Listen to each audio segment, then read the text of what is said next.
What is up, everybody? Welcome to Gov Seeks. We're going to get into it in just a sec. Thank you for joining us. You're the best and smartest fans on the face of the earth. Thank you for joining us on the CIA tube over at Twitch. We've been on Twitch for about a month now. We've qualified to get whatever affiliate service or whatever they're calling it.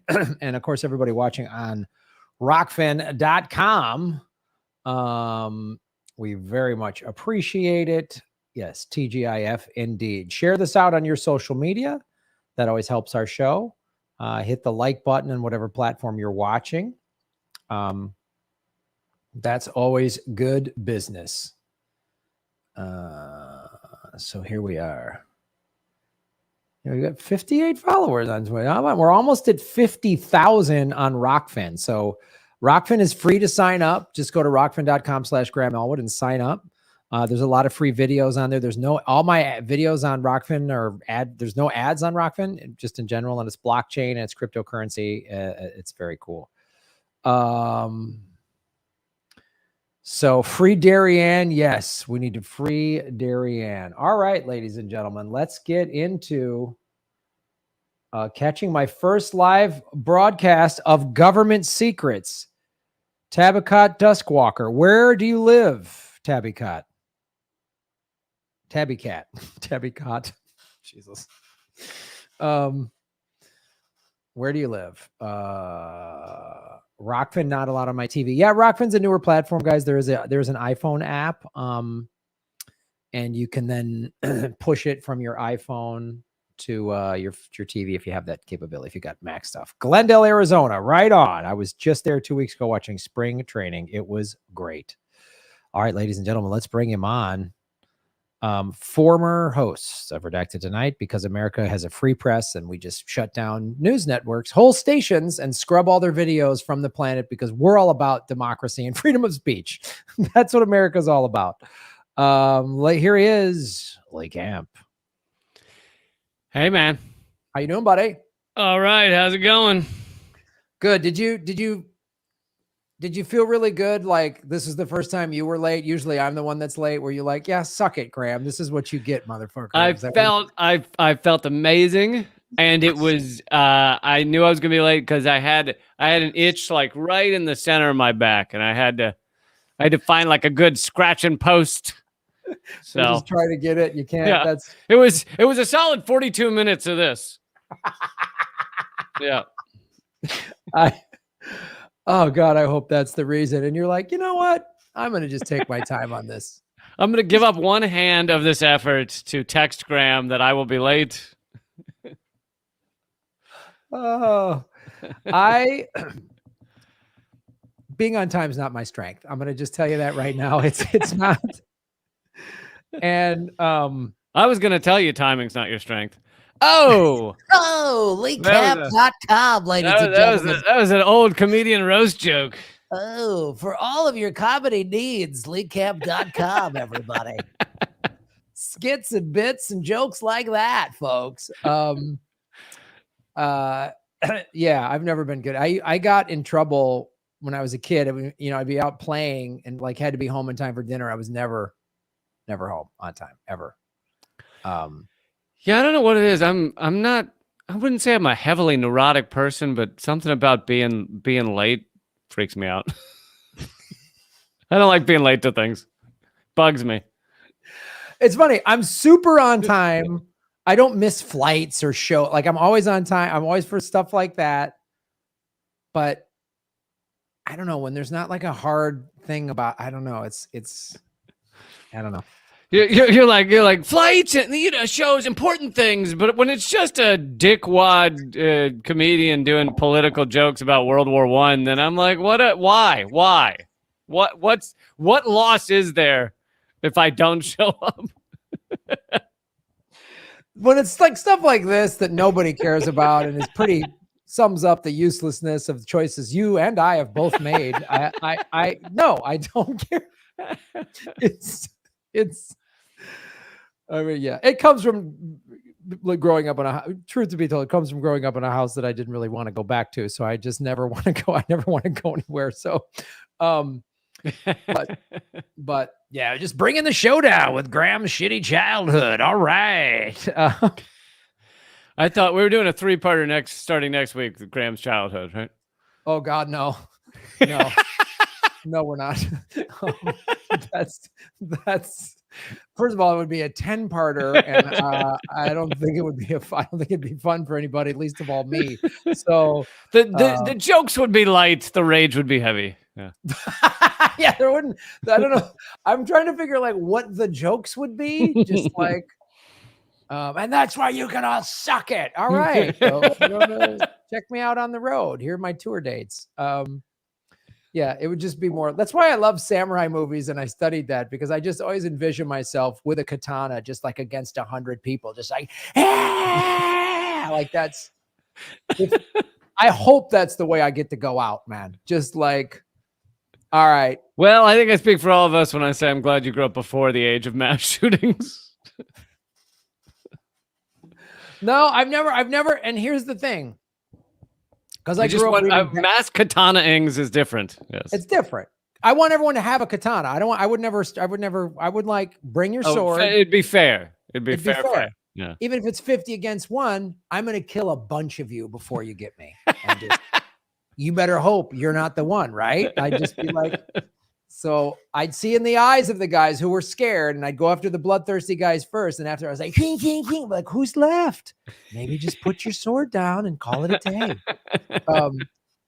No, I never would have done the mass shooting. I always thought guns, never liked them. And, you know, I read Batman at a young age, obviously. And in the Dark Knight graphic novel series, there's a famous quote in it where Batman says, guns are for cowards. It's the coward's weapon. So there you go. That's what I think. So that's why I'm always like, grab a katana and let's just settle it. You know, although interestingly, Batman's a billionaire, and I think money is the coward's weapon. I definitely, since doing the show, a lot of people have sort of pointed out that fact that, you know, he's a billionaire, Graham. And I'm like, I know, but he uses it for good. In your defense, they were all, back in those days, their alter egos were always either rich or, you know, scientists. There was not a lot of like poor man's superheroes. There wasn't a lot of poor man superheroes. But anyway, that's why I'd like to leave this life in a 50-1 samurai battle. But anyway, enough of that. I hope later rather than sooner.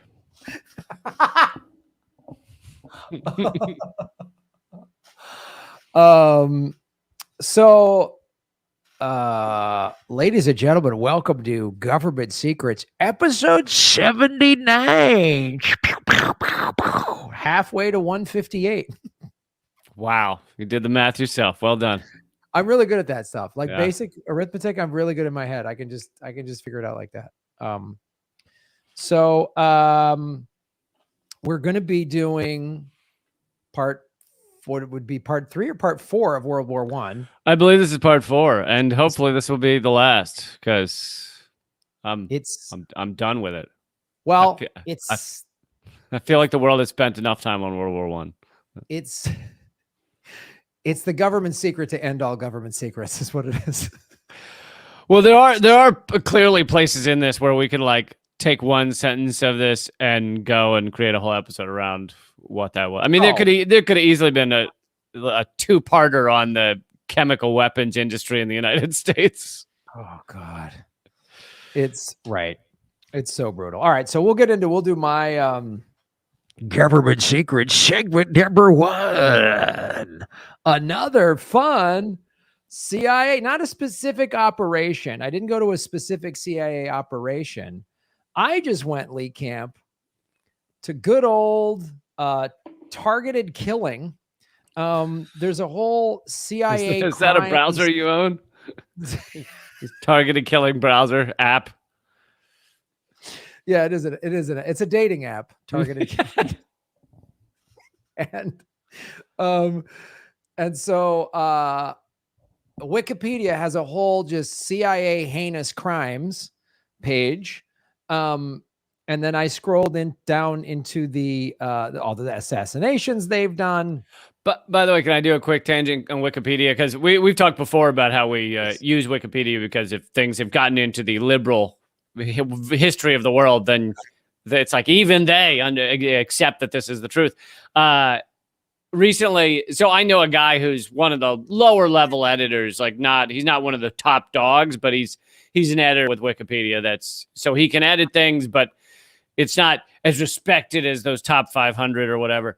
But he showed me what had been done to my page recently. And so besides updating it with the fact that RT America had been canceled, you can see what the guys deleted. And it was done by one of the top editors, like the people that all the other editors are like, oh my God, it was Snuffleupagus. Holy crap.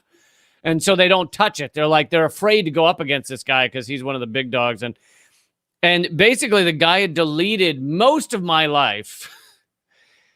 And of course, he could claim, oh, well, it's not sourced well, because what's sourced well in Wikipedia? The only sources they respect are like New York Times, Washington Post, CNN, Fox News, that shit. That's legit sourced for them. So he deleted basically everything like Lee Camp lived in New York City for 12 years, working at the comedy clubs, every night. All that stuff's deleted. And so it just, last I heard, it just basically makes it seem like I'm just a guy who did Russian TV for a few years. And it's like their form of propaganda is like, let's delete him as a full human being and try and just make it be this one thing, Well, yeah, that's their whole strategy with I mean, RT is just nowhere you can't find any of it anywhere. It's gone. It's completely gone. It's like, it's insane to me, like that this happens. And then they literally just want to erase your life. Like what? You just popped out of nowhere. Like right. You just whoop, or just created. So it was a Russian, it was a Kremlin, made in a petri dish at the Kremlin kind of scenario, and grown into a Russian comedy TV host. Formed in a Russian lab, Lee Camp.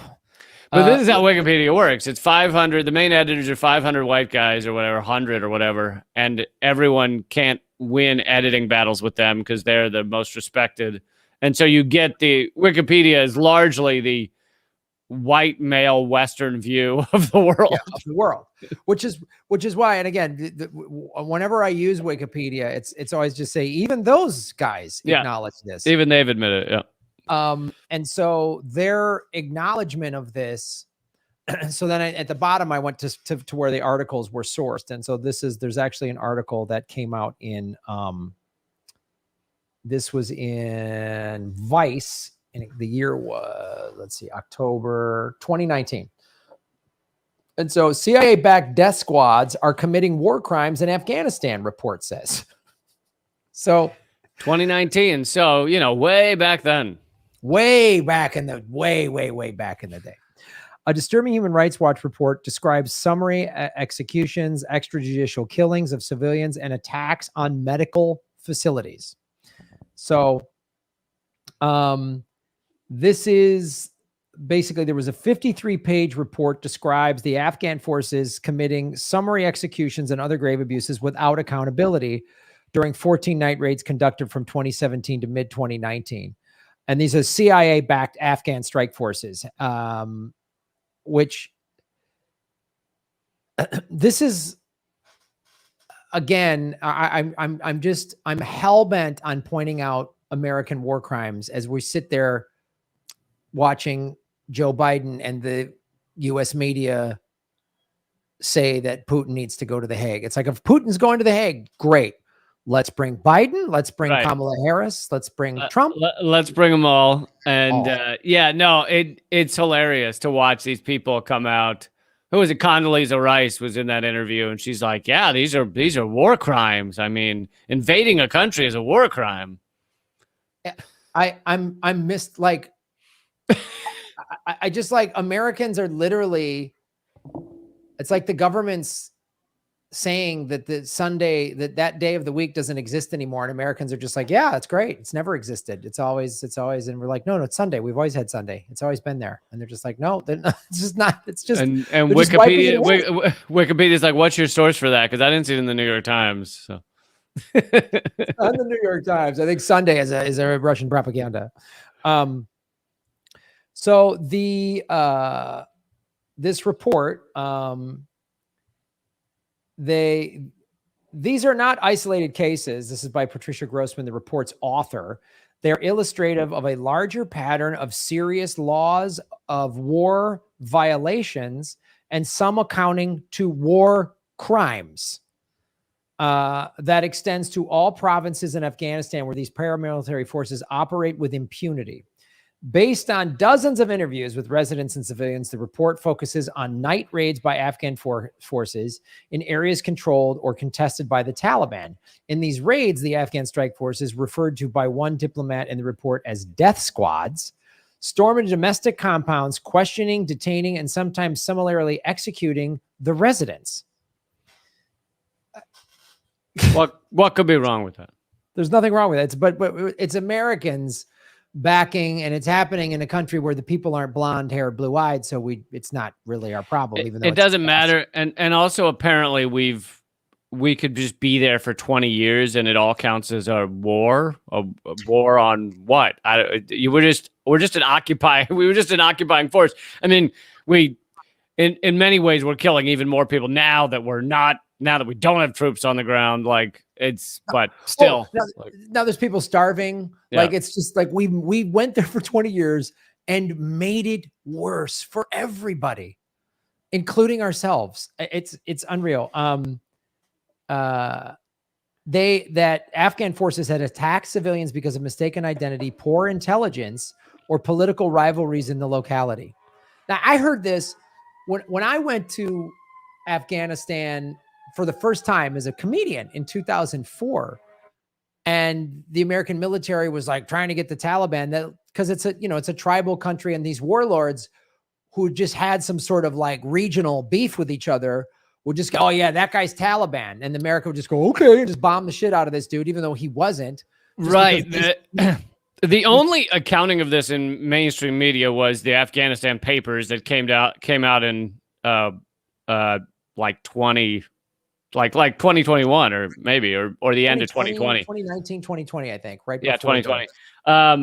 And it said exactly what you were saying, but like another thing they do is they'd pay one of the warlords or whatever to destroy all of the poppy growth in his area. And so he'd take the money and destroy all these poppy fields. But what they didn't find or didn't care to find out at the time was that he also was growing poppy, and he was burning all of the fields of his rivals. And he got paid by the U.S. military to do this. So they were paying drug warlords to burn their enemies' fields and just monopolize their own poppy trade in that area. And it's like either one of these could be absolutely 100% correct. Either America, the commanding officers were so stupid they didn't even take that into account, which I wouldn't put this past their level of stupidity. Like, they work hard, to be this dumb. Like, really, like they go to special schools on how to be this clueless and stupid. And but some of them clearly know, because they have to. Because like Matthew Ho, who is, he's running for office on the Green Party right now, but was in military for years and was, I don't know his exact rank, but one of the higher ups out in the field. And he talks about, you can go read articles right now about how he was given millions of dollars, much of it like in shrink wrapped, just $100 bills in bundles to give out to people in Iraq or people in Afghanistan to help the community.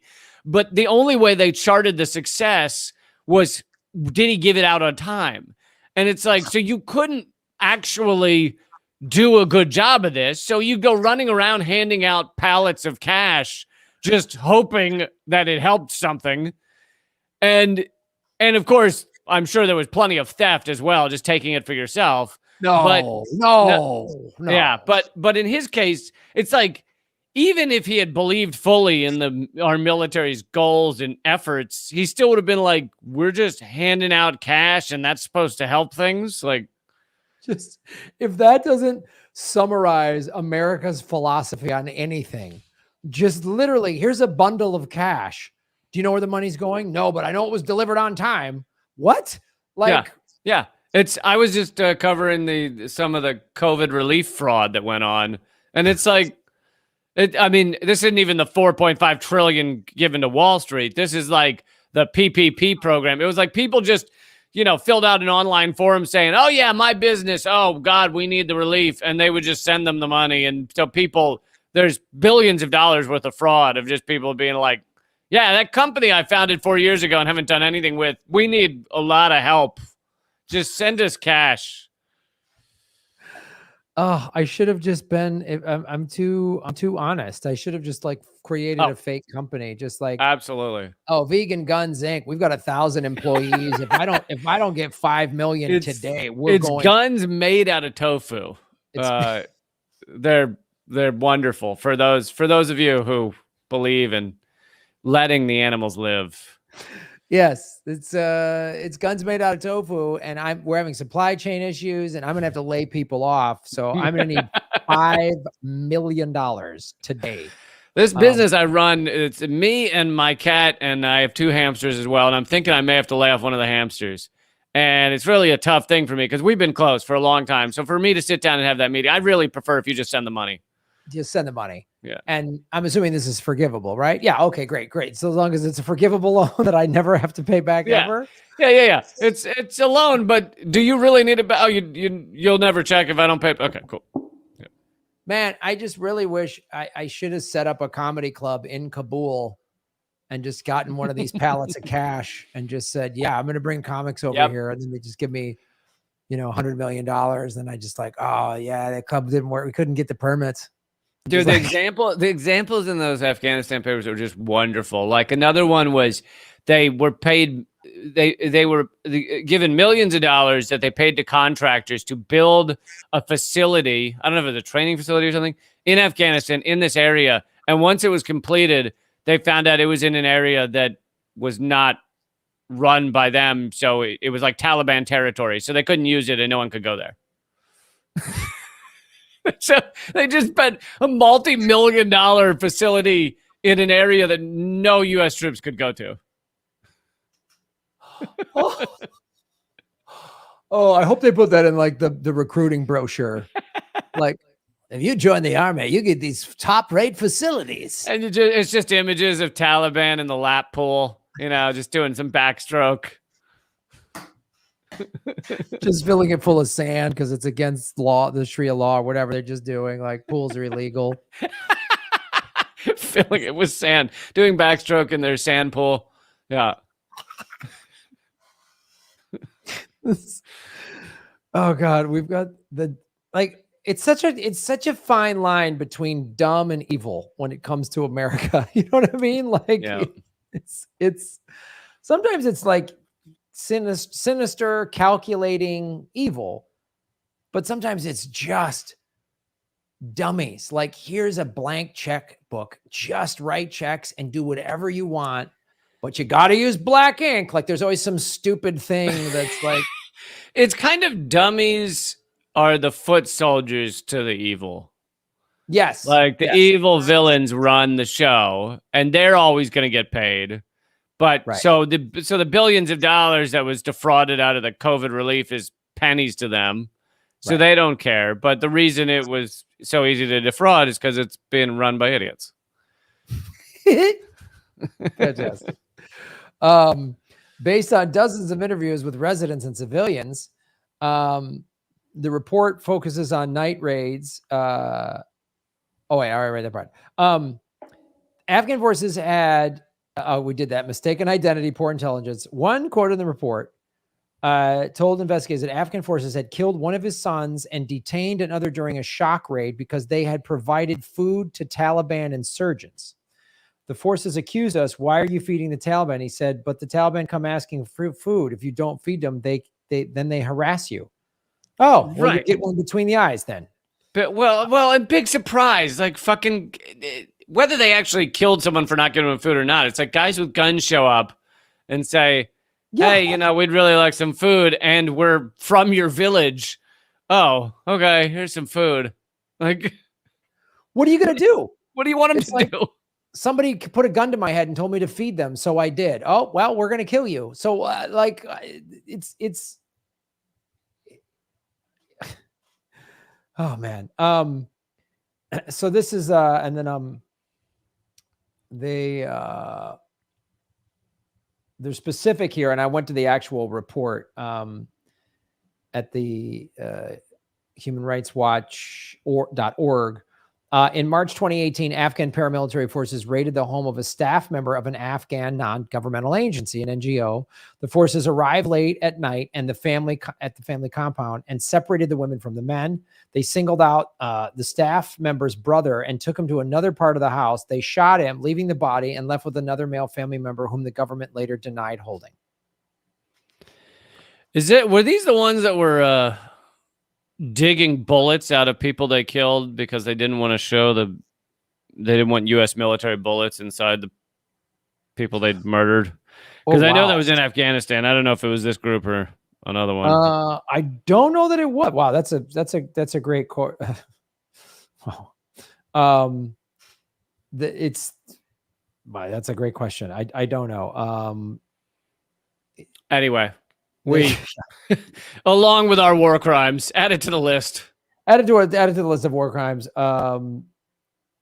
And just going back kind of the history of it, right? Search operations Afghan villagers to kill or capture insurgents conducted at night have long raised controversy in Afghanistan because they frequently harm civilians and civilian property. Nonetheless, there has been a sharp increase in these operations since late 2017. So this report came out in 2019. So even though we're like, these night raids aren't good, ramp them up. And it almost kind of sounds like, what else does that sound like? No knock warrants. Just kick the door in and do whatever you want. Only we even have more reckless impunity in these war zones because there's really no oversight at all. There's nothing. There's not going to be, an Afghan Lives Matter protest over there. And for what, the media wouldn't cover it. Yeah. I mean, that's the thing is when you go in and create a failed state in a country that was already struggling, there's not a lot of CCTV to solve the crimes. No, just do whatever you want.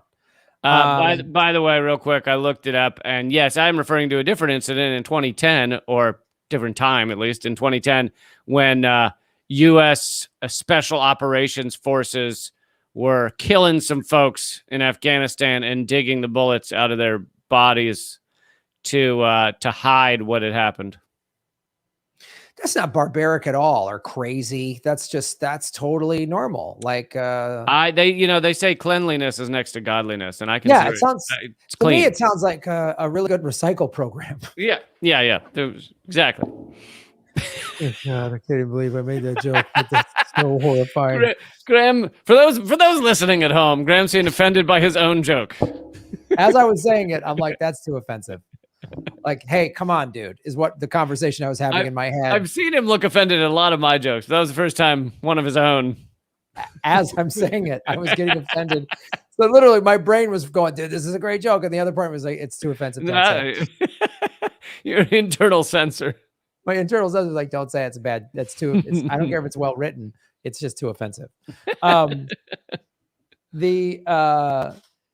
In 2017, in a departure from previous policy, the U.S. authorized Afghan special forces, including these paramilitary units, to call in airstrikes. So not only were we just going in night raids, we could just indiscriminately call in airstrikes, including these paramilitary units, to call in airstrikes for support, even without U.S. forces present to identify the targets. Jesus. So what could go wrong if you don't have credible intel on an airstrike? You just shoot and just hope it lands. You'll be fine, right? Let's throw it up against the wall, see what sticks, right? Yeah. I mean, it's not like that. I mean, what are the odds of hitting civilians? I mean, Pretty much everybody in Afghanistan is a murderous terrorist. Yeah, Yes. so that's why when like 90% of victims were unintended targets, which was a polite way of saying Bush, Obama, and Trump and Biden just killed a lot of innocent civilians. Yeah, unintended targets is innocent civilians. It's an unintended target. Mm-hmm. I heard an even better euphemism for that. They've moved beyond unintended targets and now they call them secondary targets. To make it sound like they are still targets. Yeah, they're still targets. But they're not. It wasn't my main one, but we got something. And we're just again, like you said, everyone's guilty over there. If they weren't, why would we kill them? They shouldn't have died then. If they only innocent people wouldn't die. It's just like, why did he run? The cops came because guys with badges and guns who've killed a bunch of his friends were running at him. That's why he ran. Right. So while a decreased U.S. ground presence and reliance on local Afghan intelligence sources has meant that there's less information available about the possible presence of civilians in those areas. And it's funny because, again, typical America's double standard on war crimes. The Taliban forces have frequently committed violations of the laws of war and human rights abuses, including indiscriminate attacks that have killed and injured civilians, as well as using civilians as shield. Afghan National Defense and Security Forces officials and their U.S. counterparts contended that night raids backed by air operations are necessary in a war in which insurgent forces deploy among the civilian population. So again, it's like you say, it's secondary card. We just kill a bunch of civilians. Some of them are guilty. So we'll be all right. Well, and you also notice the double standard here where we basically say, and we do this when we're talking about Israel, Palestine as well. We say, oh, well, they're within the regular population. So therefore, and with Palestine, they're talking about people throwing rocks, but so therefore, we can just bomb everyone because the Taliban is in there somewhere. And so we use that as a defense when we're bombing. But you look at Russia, Ukraine, and they go, well, Russia bombed that area to try and hit the Azov battalion or whatever, but there were civilians there, so they're killing civilians. Now, I agree with that take. How about we have no war? How about killing how about killing a single innocent civilian is fucking wrong? But the thing is, we don't use that to apply to our own disgusting wars. Only Russia. Right, only Russia. And even in that instance, are we investigating, because there are some reports, they're not being reported in the U.S., that maybe the Azov, that potentially the Azov brigade is putting civilian shields and making people stay in buildings so that when the Russia bombs them, they say, oh, we're bombing civilians. Yeah, I would imagine it is a mix of the two, that Russia is not intentionally bombing any civilian targets, but that Azov battalion, kicks everyone out of a hospital and uses the hospital as a fortress, and then the hospital is bombed, and maybe they kill mostly fucking Nazis, but they probably also kill some innocent civilians because that's how bombing works. And then we run around and say, oh, they're just bombing hospitals because it's fun. And it's like, no, I think it's the other option, that they're bombing, trying to hit the enemy, but they're killing innocent civilians in that path. And that's why I'm opposed to all wars. Yeah, I'm opposed to all wars. I know, it's like all wars are awful. And then you listen to some general on C-SPAN a couple of days ago was like, well, this probably war is going to drag on. And you just heard all of the defense contractors stand up and start clapping. Yay. Because that's what they wanted. That's what they want. I said from day one, the U.S. wants this to go on forever. They just want this to be like, oh, and there's just another front and another war. And they're telling Zelensky to never sit down and actually try and create some sort of peace. Yeah. And I don't know, like you and I have discussed, the only hope I have, well, these two things I'm hoping happen is, first of all, like Western Europe is still like, well, we're still going to buy oil from Russia because we need it. And that Zelensky realizes, and maybe even somebody like Germany back channels with Russia and says, just, hey, Putin, pull out. You guys get the Donbass region. They're not going to join NATO.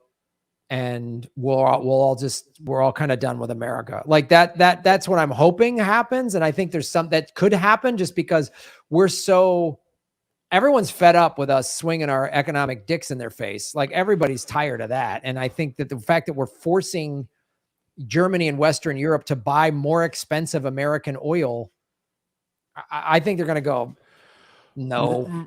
Right. And in the larger picture, this could spell the end of the U.S.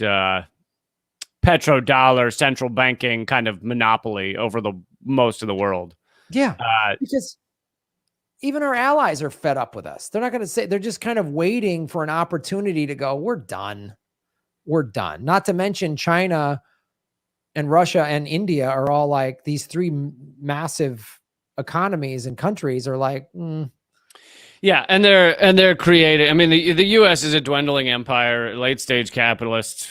You know, we've exploited all the resources, and now we're trying to continue our stranglehold on the world. And these other countries are growing in a massive way, and China and Russia are creating a system outside of the SWIFT code system, and you know that could spell the end for the petrodollar, which or even just make it so that it's a subsect of many different reserve currencies, right. Which for the world is greatly positive. Yes, it is. I think so. Anyway, I could just read about more specific horrific things that we did, but that's what one of the just not small, but one of the many things awful that we did, that the CIA specifically did in Afghanistan in a 20-year war that we spent $3.5 trillion on. 4 presidents from 2 political parties did this, and we have made the country worse without a shadow of a doubt. And we killed a bunch of innocent people along the way. But Graham, you're ignoring the fact that there are some religious fanatics with guns out there who now have a sand pool that they can do backstroke in. So there are some positives. Yes, good point. The sand pool is a big upside. The sand pool in the military, a U.S. compound that we built that we can't use. That's really fantastic.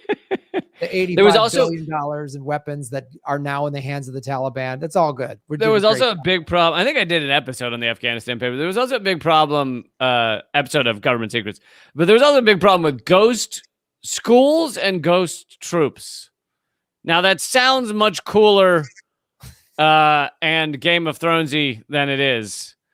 Ghost schools and ghost troops means that people in an area of Afghanistan where the U.S. military couldn't go very easily would say they're going to build a school and would get all this money and then basically never build it. And then there were Afghan military units where they would say, oh, yeah, we've trained all these soldiers and you're paying us per soldier, so send us the money. And they'd collect all this money and they actually hadn't trained anybody. So there's a big ghost problem in Afghanistan. Well, hopefully we'll commit some more money to figure out how the Afghani specters are being dealt with. We got to get after those ghosts. That's what our tax dollars are paying for. In the U.S., our tax dollars do not go to U.S. schools as they collapse around because public schools collapse around the country, but they go to fake schools in Afghanistan. That should make you, if you're anybody listening or watching this and you have kids and the public schools are like, oh, they're cutting funding for this, and this. Just know that there's fake schools that are getting a lot of really good money they're really doing good work out there, teaching fake children, fake ghost stuff. So it's really, America always is giving its money in the right place. My kid's recorder is just a stick that he's supposed to blow on, but meanwhile, there's some very rich guy in Afghanistan pretending to have a school. Yeah, it's great. We should set up our own government secret school and see if we can just get some funding. I think that's what I'm going to try to do. That's my goal for 2022 is to just figure out as many ways to just scam the government out of money just for fake things. All right. I'm at this point, I'm all for it. The 2 most censored comedians in America, ladies and gentlemen, Lee Camp and Graham Elwood. And now, Government Secret segment number 2, World War I, Part 4. There was a lot of numbers in that intro. So So let's move on. We were basically at the end of World War I, and they'd signed the treaties. Wilson got basically nothing that he had wanted because the U.S. showed up in the last 6 months, and he was a weird religious racist dude. And so, but at the end of it, he still gushed that at least the world knows America is the savior of the world. He argued that the United States needed to ratify the treaty so that it could join the League of Nations, which was the only way it could rectify the problems. Progressives, and I think, as I said in the last episode, we never do ultimately join the League of Nations, which was the only way it was. So progressives like Senators La Follette, Norris, and Johnson denounced Wilson's proposed international body as a league of imperialists bent on defeating revolutions and defending their own imperial designs. Because, he's saying, we need a League of Nations to create peace. But meanwhile, he and others are saying we've got to go into Russia to stop their revolution, to stop their people from rising up. Now, you may go, well, that didn't work so well if you look at, Stalinism, but this was the beginning of it. You couldn't have known how some psychopaths would ultimately respond, but it sounds to me like they create this League of Nations thing and then not do it. It's sort of the prequel to the ghost schools in Afghanistan. Just like, let's create a fake thing and, bang our horns about it and then not do it. Now, I love this part. As someone who has been censored into the ground, and I think you'll appreciate this, Graham, as well. So Wilson's trying to get us to sign on to the treaty and be in the League of Nations. And he did have this high rhetoric of peace, of world peace, no more wars. Wilson's own wartime policy had deprived him of many of his best allies in that pursuit. CPI head Creel, which we discussed in an early episode, he pointed this out to the beleaguered president in 1918, telling him, all the radical or liberal friends of your anti-imperialist war policy were either silenced or intimidated. Basically, everybody who's anti-war that would support you in an anti-war goal, we've locked up, we've, made them fear arrest if they even send something in the mail that says they're against the war. We've locked up Eugene Debs. We've basically made it illegal to be anti-war. And here's Wilson going, where are all my anti-war peeps, right? It's just, they must know the irony in what they're saying. They must be doing it for comedy. They must be like, haha, everyone's in jail. I'm going to go, where's all my they must be doing it as a joke. They must, when it's like this current government, when they talk about, war crimes or we need freedom of press. And they're smiling, haha, Julian Assange is in jail. They must be aware of what. Those guys are, they know there's no freedom of press. I mean, they just shut down RT America and banned all of our past content just the other day. So they know there's no freedom of press, but they have to, they say all those slogans that they have. They have a list of slogans. We are the land of the free. Is that, do I get a cheer from the crowd for that? Do you think the slogans are just on one of those boards with the slogans are magnets on somebody's fridge, or you can just put together I love walking or I love, they just put them together on a bigger fridge magnet thing? We are, they put, we are the land of slavery, and then they're like, oh wait, does anyone have a no? Are we out of no's? No slave? No. Okay. We're out of no's. All right. We're just going to leave it as land of slavery. We love torture. Oh wait, can we do an anti instead of love? That's what I figured. They just mishmash them together, and they walk. So whoever puts one up for the day, they walk by and they say them. Someone will just put a big tent, and Pelosi sees it and goes, "Okay, well, the Democratic Party's a big tent." She saw it on the big fridge that houses her $10,000 worth of ice cream. So Wilson watched the treaty and the League go down to defeat, finally falling 7 votes short of ratification because he'd arrested all of the people that might actually support such a thing. The House of Morgan's fingerprints were all over the treaty's economic clauses, as in J.P. Morgan, the House of Morgan. Morgan men were so ubiquitous at the Paris Peace Conference in 1919 that Bernard Baruch grumbled that J.P. Morgan and company were running the show.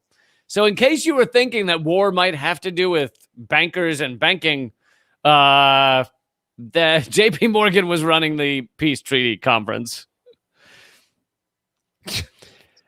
The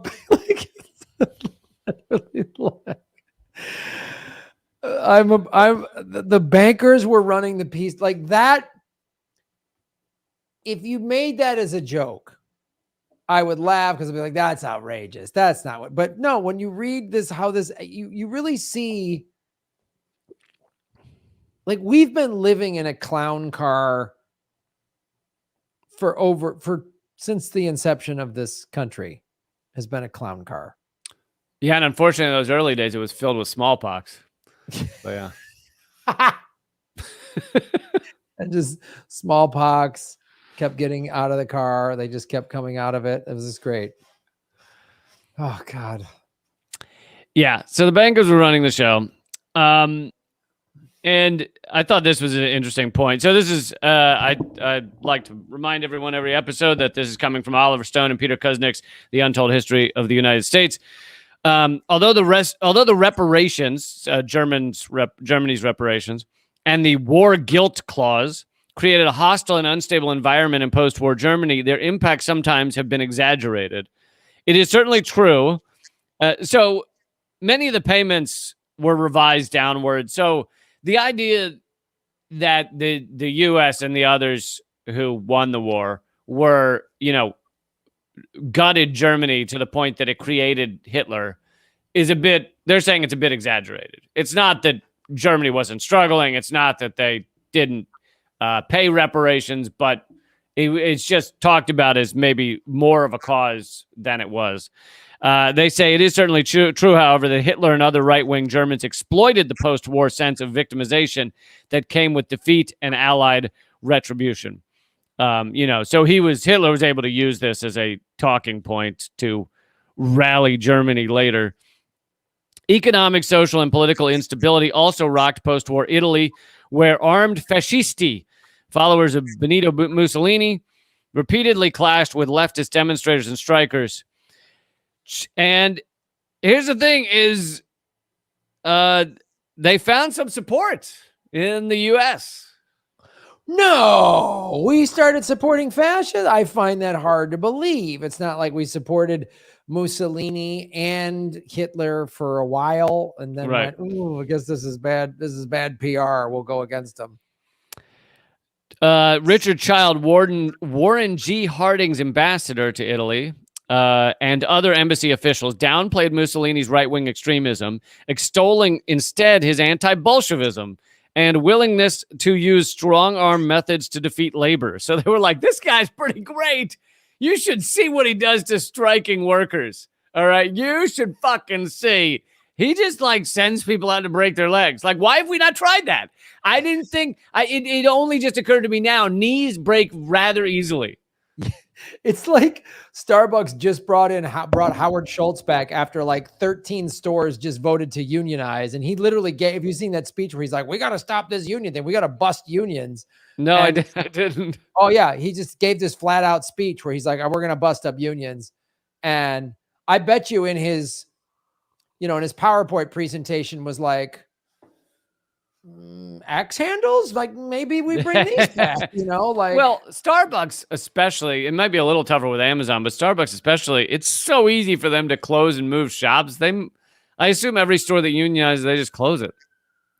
Well, the problem is it's just starting. It's definitely a domino effect, and every little Starbucks is starting to go union. Yeah, that is funny how when workers stand up and exert their rights and show power, it becomes kind of contagious. That's weird. You're saying they don't like that. No, Howard Schultz does not like You're that. saying the CEO of Starbucks is not a fan. I mean, that guy, I'm sure, will bring in goddamn ISIS to break the unions if he has to. He doesn't care. His motto was ISIS and ice picks. That's You like the new ISIS iced coffee? Like that's going to be his. Yeah. That's how we deal with the union. U.S. support continued even after Mussolini's imposition of a fascist dictatorship. Mussolini's defenders included American business leaders, big surprise, like Secretary of the Treasury Andrew Mellon, Thomas Lamont of J.P. Morgan, and Ralph Easley of the National Civic Federation. Wow, it's so fascinating that the heads of U.S. corporate America liked fascism. The heads of corporate America would literally line up with anyone if it thought it would make them more money. Like literally, if they're like, the Jeffrey Dahmer guy actually could move our stock numbers up a little bit, they would line up, like maybe we just downplay the boiling of the heads, but really it could help get moving the numbers in the right direction. Like they are the most soulless. Right. And anything that will undercut worker power, worker rights, that's all good. Anything. All good. Anything. They will literally do anything. It's almost like all wars are class wars. No. Yes. All wars. And yes. Yeah, yes, they absolutely are. This is God, these guys are such assholes. World War I marked the end of European dominance and the ascendancy of the U.S. and Japan, the war's two real victors. New York replaced London as the center of world finance. The war proved that controlling oil supplies was central to projecting and exercising power. Britain's Lord Curzon pronounced soon after the armistice that, quote, the Allied cause had floated to victory upon a wave of oil. The U.S. was key to that victory, having met 80% of the Allies' wartime petroleum needs. But once the war ended, oil companies were poised to grab whatever new oil-rich territories they could. So, oil dominance had really grown a lot in World War I. Again, this story about an empire in a region losing dominance because of a war, I feel like we're hearing that somewhere else. Where else? Like, did we even talk about it on this show today about a conflict where a big superpower is trying to keep its petrodollar control over everybody and people are lining? It's almost like, Yeah, actually. Where was I? Oh, maybe I can cover that next week or soon. Is the actual origin of the petrodollar, the deal with Saudi Arabia and others that made the petrodollar a thing. Oh, it was probably born out of some goddamn demonic ceremony where they just like boiled a kitten's head and like drank it, and then they came up with the idea for the petrodollar. You were close. I think they came in the kitten's head. You were very close. I mean, I'll give you like 3 out of 5 points for that. I knew I was close. I knew there was something about murdering a kitten. I knew there was some evil thing that they did. But yes, you described Bretton Woods very precisely. Royal Dutch Shell trained its sights on Venezuela, where General Juan Vicente Gomez's government offered friendly, stable conditions that seemed much more hospitable than the ongoing volatility and declining production in Mexico. U.S. companies soon joined the competition of Venezuelan oil. Gomez, as a cruel, cunning, and avaricious dictator who for 27 years ruled Venezuela for his personal enrichment. Gomez essentially made the country, quote, his private hacienda, as he amassed a personal fortune estimated at $200 million and land holdings of 20 million acres. So maybe that's why Venezuela is like not so keen on giving in to the U.S. puppet government shit again, because they saw 27 years of U.S. puppet dictator. Just ruining their land, ruining the people. It's weird that when Chavez came to power, he, nationalized the oil and gave the people, mainly the like Afro-Venezuelans, not the blonde-haired, blue-eyed Venezuelans, he gave them a bunch of money and power and schools, and he empowered his own people. And that's when suddenly out of nowhere, it was like George W. Bush called him a part of the axis of. I remember watching the news and it was like Iraq, Iran, and Venezuela. I'm like, what? Venezuela? What did they do? Oh, yeah. What do you call them? The troika of tyranny. Yes, the troika of tyranny. Like, he didn't know what that word meant. He did not know. Yeah, I remember doing a video on how college, you can get free college in Venezuela. And someone commented beneath, it was like, hi, I'm in Venezuela. I went to college here, and it's not, you're wrong. It's not actually free. There is a cost of roughly $1 a semester. So there you go, Graham. I was completely wrong, and I honestly got to retract the whole video. I'm surprised that's not like at the top of your Wikipedia page. Lee Camp lied about free college in Venezuela, paid by Putin to lie. Like, never lived in New York because he was too busy lying about Venezuelan college. So, dictator Gomez in Venezuela, his detractors faced harsh persecution. U.S. Chargé d'Affaires John Campbell White reported that prisoners in Venezuela were treated with medieval severity, and the U.S. was always ready to step in if needed. In 1923, the U.S. sent a special service squadron to the country as a show of support in response to what turned out to be unfounded rumors of an impending revolution. We were that ready to block a revolution that might get in the way of our dictator that was giving us all the oil. Boy, we should celebrate all of the evil dictators that America has propped up and just turned a blind eye to. Like, literally. And to this day, we give aid, quote unquote, aid to 70% of the world's dictators. Like, if you're a young sociopath who wants to take over your country, it's real simple. Just give America whatever it wants, and just our phones are always open. Yeah, just give us a call.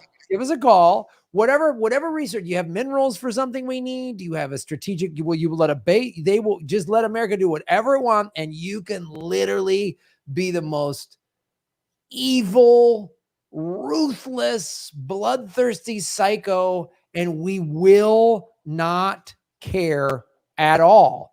If you change your mind, then please see Saddam Hussein and Gaddafi. Like, please. The phones are open now. Give us a call. 1-800-FUCK your people. Just call right now. We'll give away free. We have free beer cozies that go with it that say "fuck your people." We'll give you weapons to torture your people with.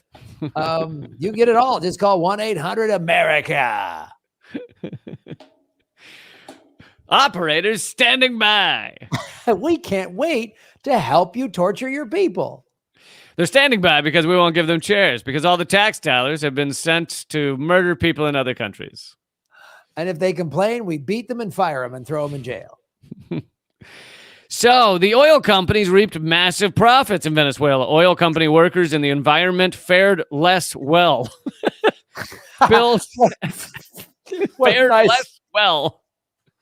Yeah, you fared a little less well. I love that. Spills and accidents occurred frequently. One oil well blowout in 1922 spread 22 miles, releasing nearly 1 million barrels of oil into Lake Maracaibo.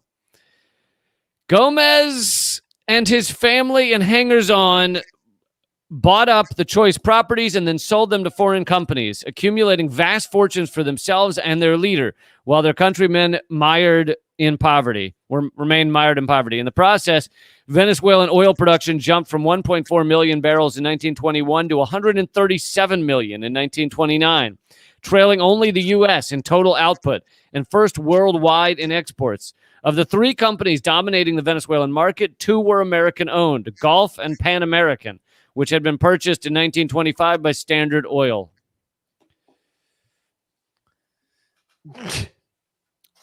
So I bet you didn't know we have a bit of a history in Venezuela. Oh man, that's why. Yeah, Maduro. Yeah, I love too how, Venezuela. I believe has like the #1 oil reserves in the world. Yeah, something like And that.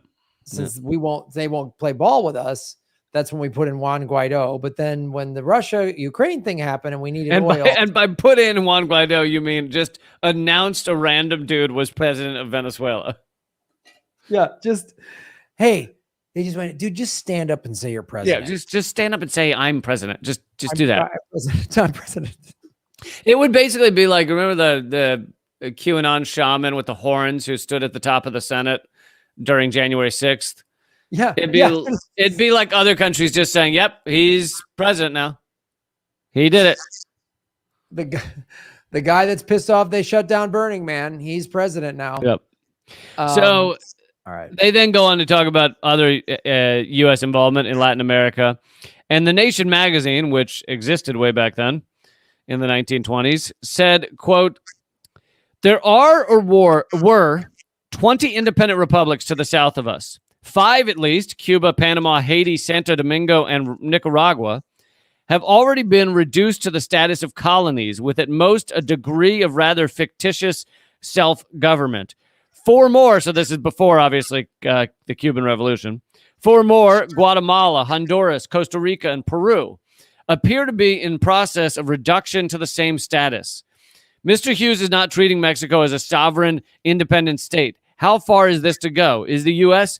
to create a great empire in this hemisphere, an empire over which Congress and the American people exercise no authority, an empire ruled by a group of Wall Street bankers at whose disposal the state and Navy departments graciously place their resources?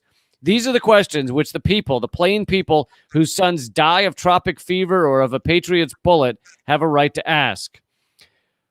So, yeah, The Nation was kind of summing up our view and efforts in Latin America.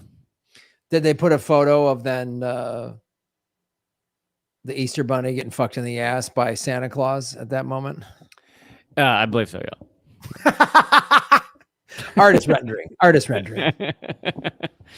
Far from having become isolationist following the Great War, the U.S. found more effective ways than warfare to expand its empire. Basically, we stopped focusing on bombing and owning countries. In that regard, we just owned them economically and kind of put in puppet governments to give us the things we wanted without having to invade. Usually. Not always, but usually. Wilson, while supporting self-determination and opposing formal empire, he intervened repeatedly in other nations' internal affairs, including Russia, Mexico, and throughout Central America. While encouraging reform, he maintained a deep mistrust of the kind of fundamental and at times revolutionary change that would actually improve people's lives. While championing social justice, he believed that property rights were sacrosanct and must never be infringed upon. Though endorsing human brotherhood, he believed that non-whites were inferior and resegregated the federal government. While extolling democracy and the rule of law, he oversaw egregious abuses of civil liberties. While condemning imperialism, he sanctioned the maintenance of the global imperial order. And while proclaiming a just, non-punitive peace, he acquiesced in a harsh, retributive peace that inadvertently helped create the preconditions for the rise of Hitler and the Nazis. Thus, the war would have consequences that went far beyond the horrors on the battlefield. The U.S. never joined the League of Nations, rendering that body impotent in the face of fascist aggression in the 1930s. The end. Who knew? That's why, folks, that's why you come to this show. That's why you listen to Government Secrets, to find out that even something like World War I was really way more horrible than you thought. And it created a template, a roadmap, if you will, for America to become even more bigger and evil. So, yeah. And even the war we were, like the big war we were kind of least involved in, didn't get actually involved until the last 6 months. it shows how we were a heavy presence, and we actually used it to kind of create new forms of warfare, economic warfare, oil warfare. So yeah. Yeah, we really realized, boy, this is how we can really screw things up. I mean, literally, you see why they had to kill Kennedy, because everyone before him, maybe except with the exception of FDR, and then everyone since, like anybody that wanted to do actual good things, good governance, let democracy actually flourish like they promise it will, is always completely hamstringed by the capitalists. They're the worst. They're the worst people. They're horrible people. They're awful. Their children are awful. They're just horrible, soulless, maggot-ridden fuckfaces, and they should be exterminated from this planet like the diseased rats that they are. Speaking of diseased rats, folks, go to liberapay.com government secrets and support what we do. Speaking, if you want to hear more about disease rats, then no, but it's it's why I enjoy this show. I get to learn what the fuck faces are up to. So that's... yeah, it is. It's funny. We both learn what they're up to and what they've been up to for 200, 300 years. 200, yeah, exactly. At least 200 years. They've been doing this a long time. We want to think like, oh, the corporations just jumped in a couple decades ago. Oh, no. And the CIA, which I obviously cover a lot on this show, is just the more recent. They really realized we create this sole organization that has to answer to no one, gets endless money. We'll just let them run wild, and will do all this stuff on our behalf so that we can they're not checked, they're not monitored, they're heavily funded, they can try insane stuff, and no one will call them on it. And, they can, and like you see the precursor, like going through this 4-segment piece, this 4-part piece on World War I, you're like, wow, they really were starting to learn how we can do this and be a big empire and get our money. Like they were really figuring it out. And JP Morgan was kind of owning the US government and then kind of owning the chess pieces of World War I. Mm-hmm. They were the biggest, lender to Britain. Like Britain wouldn't have been able to keep operating without them. They were running the peace treaty meetings. It's a banker's world, man. The fact that they banks were running a peace treaty is just it's fantastic. It's like drug cartels, running an at-risk youth facility or something. It's unbelievable. Like that they, and the audacity and they get away with it. They just always get away with it. Not anymore. Not as long as this show has something to say about it. Yeah. They got away with it until government secret show. 2 years ago when we started. What, a year and a half? I don't know how long it's been. Maybe it's been a month. Wasn't it summer of 2021 we started doing it? No, 2020. Summer 2020. 2020. Yeah, dude, it's coming up on 2 years. Yeah. And when we started, you were monetized. I had a job. It was a different world. It was a whole nother...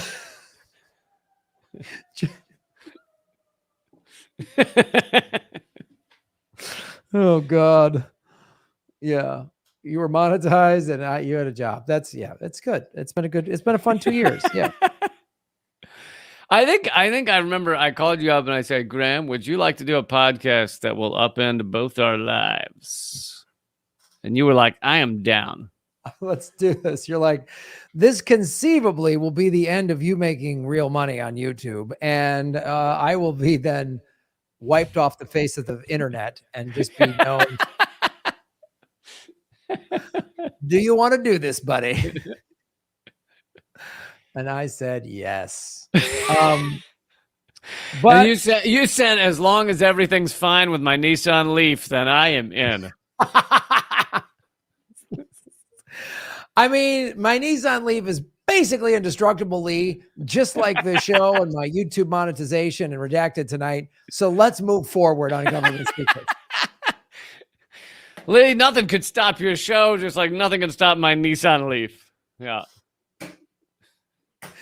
The Iron Tank of Redacted Tonight and the Nissan Leaf will forge ahead with the triumphant flag of government secrets at our crest. Yeah. So I don't know what year 3 is going to bring about. I'm really cautious to guess. I don't know what's going to happen. What the fuck? Why do I feel like at some point we'll be doing this show and you'll have a black bag over your head? Yeah. Somehow at Gitmo, they'll still let me do this show. Yeah.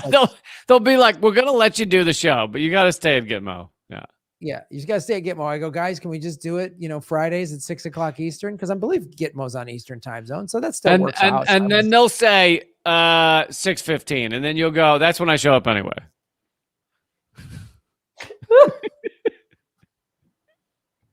And then they'll waterboard me, but it'll be with vegan smoothies. So I'll be like, well, this is not bad to be waterboarded with vegan smoothies. You'll be like, it sucks I don't get to surf anymore, but waterboarding is a close second. Yeah. Yes. Oh, year 3 of government secrets, just going to be fantastic.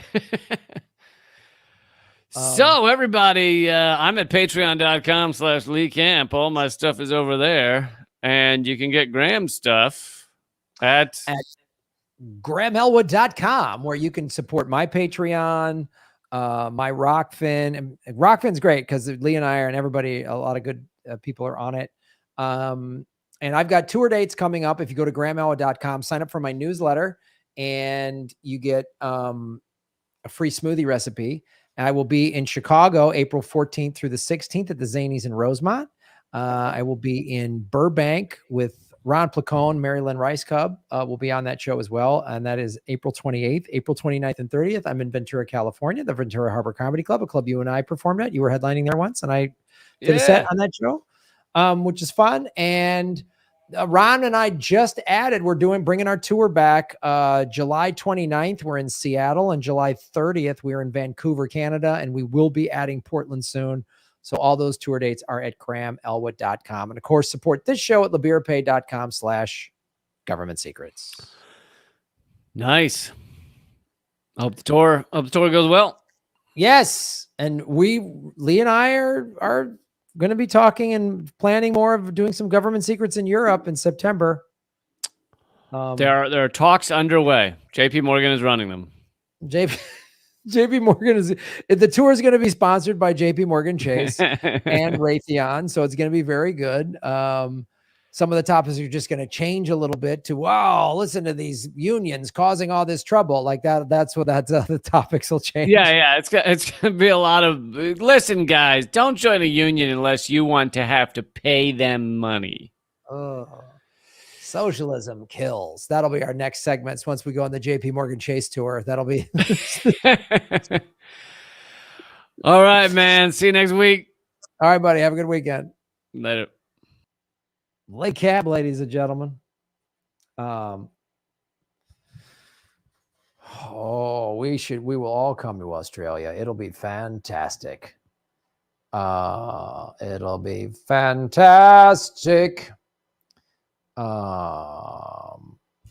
Tony DeMeo, Shave Your Knuckles for Justice. Thank you for supporting us at rockfin.com/Graham Elwood. Folks, go to rockfin.com/Graham Elwood. It's free to sign up. And then you get a bunch of cool videos. That are no ads. It's blockchain cryptocurrency. And for the $10 premium, you get the late night crypto lounge on Monday nights, and you get all of access to all the live streams, and you get everybody's premium content. Tony DeMeo said, will Graham have security so he doesn't get slapped at Zanies? Here's my security at Zanies. Anybody runs up on stage, I will knock you the fuck out. Just so you know, I will not. If somebody that I don't know is like coming at the stage, I will give you you better back up. And if you keep coming, boom, I'm going to knock you out. So let Will Smith know he will get his ass kicked if he comes and rushes my stage.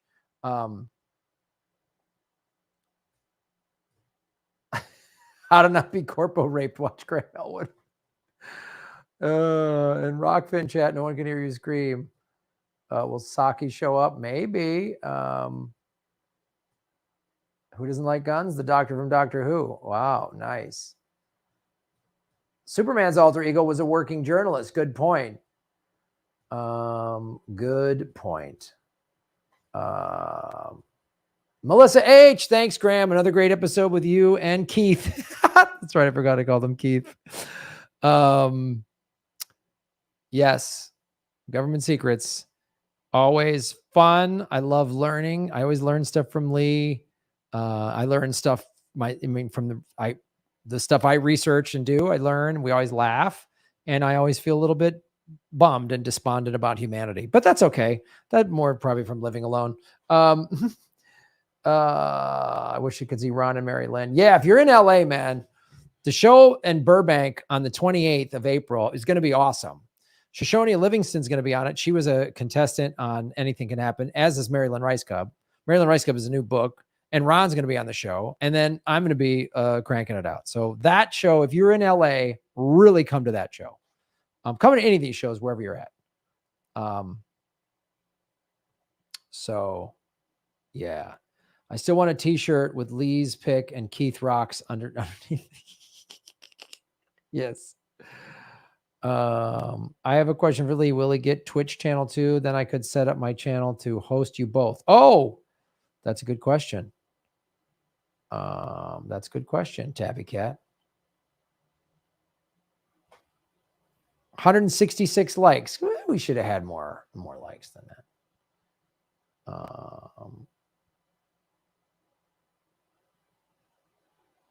Will Smith slapped me for calling out his crappy films.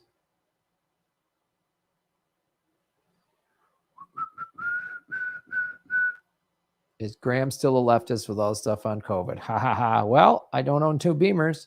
So here are all my tour dates. Kate's putting them up there. Live shows on deck.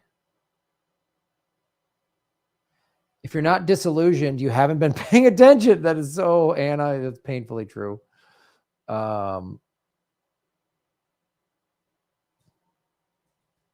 Yes, we will be. I definitely want to get back to Australia.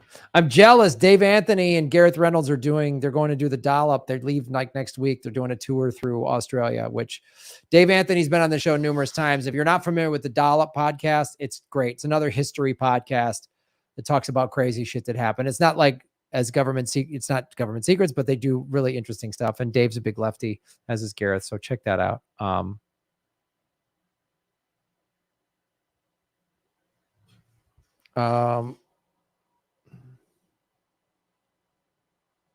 Supported your shit on Patreon, Mr. Elwood. Love and hugs from the mountains of Moderna, Italy. Thank you so much. Hope to be in Europe this summer.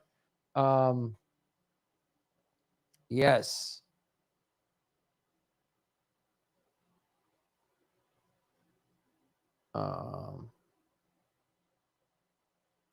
Imagine we could get as many people to talk about the Amazon and Starbucks unions as everyone talked about a rich person slapping a rich person. A great point. That's a great point. I talked about it with Ron Placone yesterday. If you didn't get to see that live chat with Ron, we covered a bunch of great stuff. If you're a Rockfin Premium or Patreon member at the $10 level, you get to see the archived live streams. You can watch the whole conversation with Ron yesterday, and we played You Should Know This. If money's tight, you can't afford those things. That interview with Ron yesterday will be clipped out and dropped over the next couple of days, so you get to see it one way or another. Always try to make it easy for people because I know money's tight for some folks. I'll talk Lee into getting a Twitch. All right, guys, I am wiped out. I've done a lot of shows. So let's. All right, have a great weekend. I'll be live again. We'll do. Let me make sure I got this all dialed in correctly.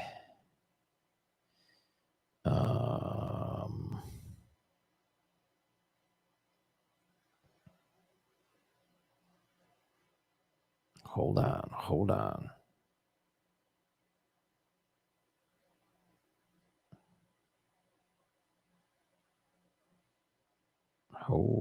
All right, let me make sure if there's people on Venmo. There's the PayPal button at grahamelwood.com. Sign up for the newsletter. It's free.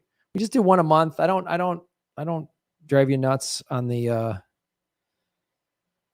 don't send out a newsletter like every day or week or whatever. We're going to be sending out one soon. So let's just check Monday. Yeah. So Monday we'll just be doing a late night crypto lounge, 8 o'clock Pacific time. The late night crypto lounge is always Mondays at 8 Pacific time. Starting May, the first Monday of every month, we're going to do it 2 hours early at 6 o'clock Pacific time. So that won't happen until I think that's May 2nd. First Monday of every month will be an early one. And if people really like the early time for the late night crypto lounge, we might make that a permanent thing. Cause I know it's tough for people on the East Coast. I know it's 11 o'clock is a tough time to start. So, but anyway, our next show is Monday, 8 o'clock Pacific time on the, rockfin.com. So love seeing all in San Jose, just pre-COVID, highlight of the past 2 years. Yeah, that was a fun show.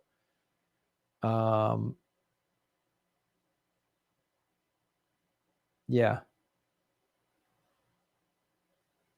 No, yeah, there's no way Will Smith would have slapped Ricky Gervais. That's right.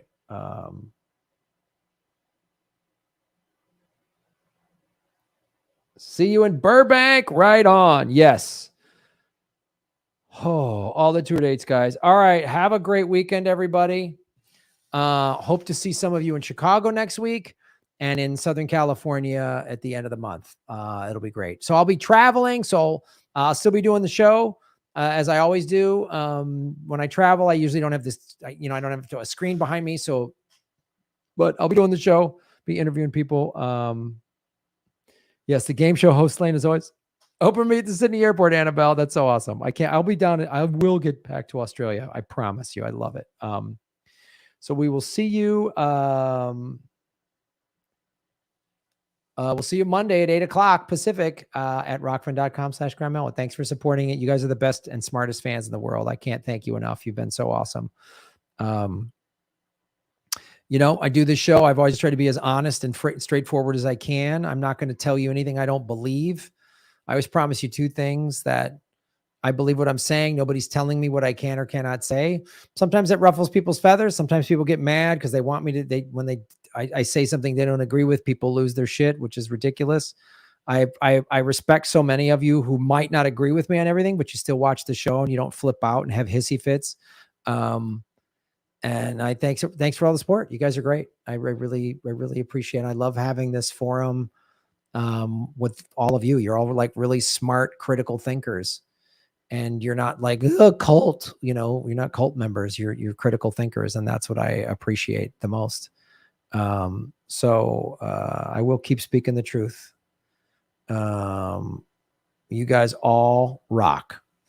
I'm just going to keep saying it over and over. You guys are the best, smartest fans in the world. And you live all over the world, which is why we want to get and travel as much as we can and go to Europe and do everything. So, yeah, damn you, Graham, and your crunchy peanut butter. I know. Well, if you watched the show yesterday, Ron Placone is a peanut butter centrist. So he's a flip-flopper. He'll go crunchy, he'll go creamy. He's got really no stance on any of this, which is disappointing, to say the least. So you guys are great. Thank you. Hit the like button, like, share, and subscribe. And thanks for support. Government Secrets is doing the stuff with Ron. Doing once a week with Ron, no matter what we do, the game show or regular segments or whatever, you should know this. And Government Secrets is the two highlights of the week for me doing the show. I like doing the other shows and I get to interview very cool people, but those two things are always a blast. So thank you all so much. Have a great weekend. And remember, Government Secrets. Pew, pew.